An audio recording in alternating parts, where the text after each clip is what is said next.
If you're someone who sits for the majority of the day, whether it be sitting at home, at the office, driving, or just general inactivity, then odds are your body has over time adapted to become a very efficient sitter. Yes, your body over time actually gets really good at sitting by turning off certain muscles and overactivating other muscles.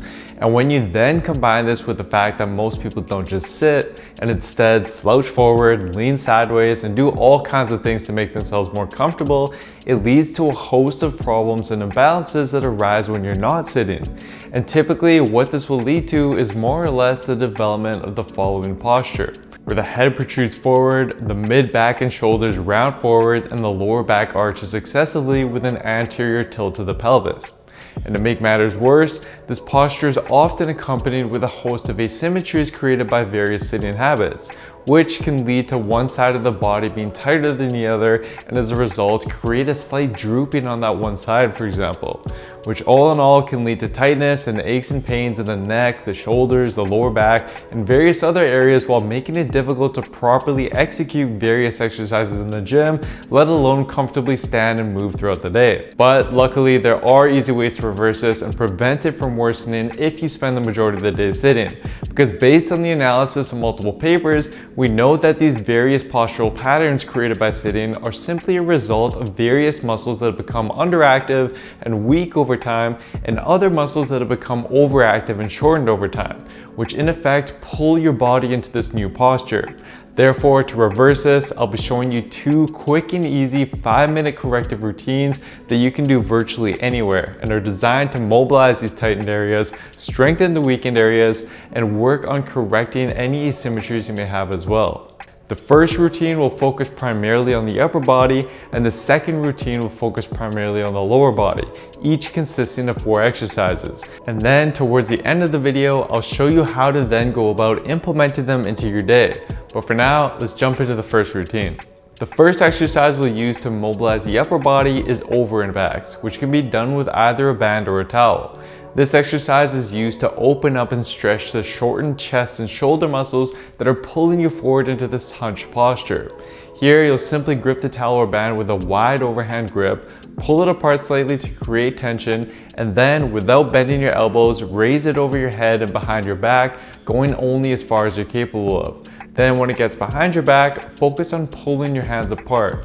Start with a wider grip and over time, narrow your grip as your mobility improves.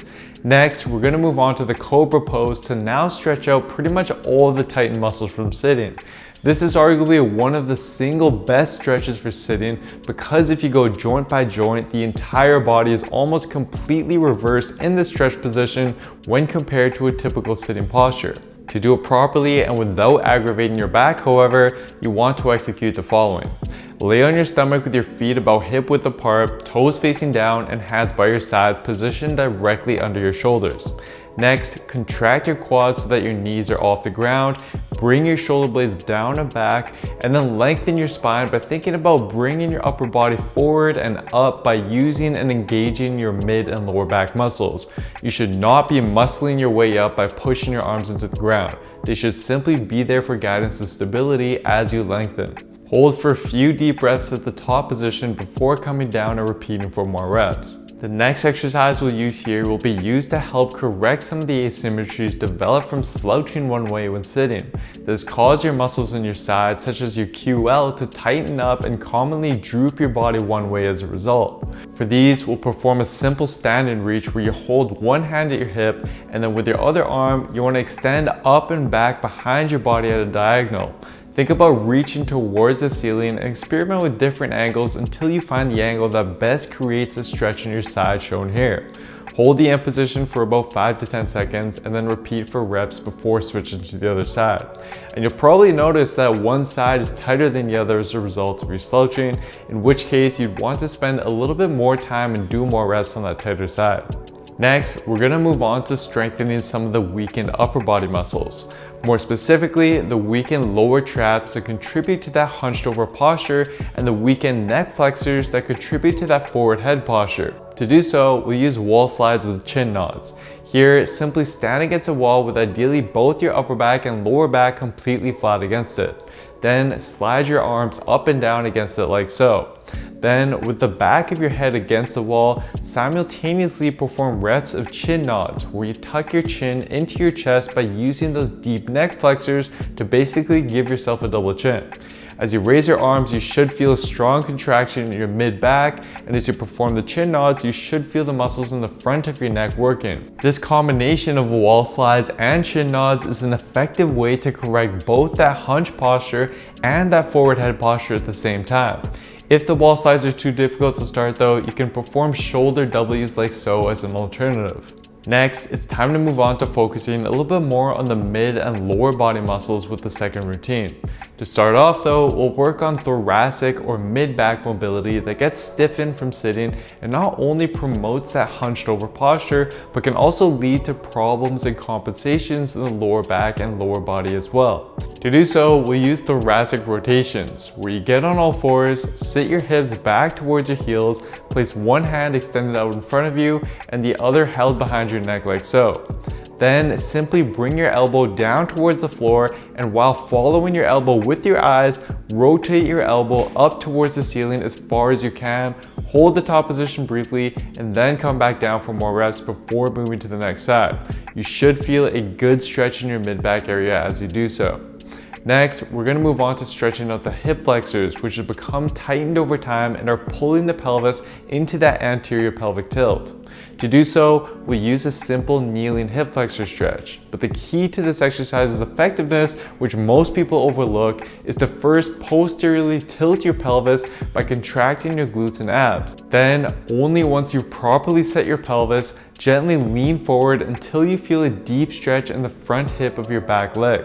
Hold the end position for 10 deep breaths or so, and then switch to the other side. Next, we're going to move on to a stretch that not only further lengthens the tightened hip flexors, but also helps open up the hips with external rotation and addresses any asymmetries present there to best set us up for success in the strengthening exercise we're going to do next. For these, you can use a couch or any elevated platform and cross your front leg on top of it and fully extend your back leg to lengthen out your hip flexor.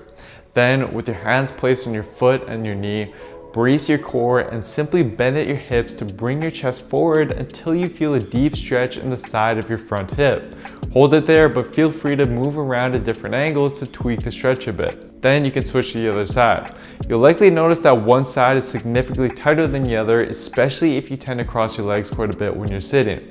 If so, spend a little bit more time on the tighter side. And if needed, an alternative is to perform this similar stretch but seated with your foot rested on your opposite knee, and again leaning forward by dropping your chest until you feel a stretch. Lastly, we're going to move on to glute bridges to help awaken and strengthen the glutes that tend to become inactive and weakened as a result of prolonged sitting and are now contributing to that anterior pelvic tilt. It's vital that you perform the prior stretches first, however, since research has shown that those tightened muscles we stretch will actually inhibit your glute activation and make it hard for you to effectively use this exercise. So, to perform your glute bridges, lay on your back with your knees bent and feet flat on the floor. Then, first move into posterior pelvic tilt by contracting your glutes and abs. Once that's set, use your glutes to thrust your hips into the air while keeping your back straight rather than arched. Hold the top position while contracting your glutes before coming down for more reps. Over time, you can then progress to single leg glute bridges as you get stronger, which can help correct any strength asymmetries you may have in your glutes. So here are the 2 routines, all summarized with rep ranges and timing guidance for each of the exercises.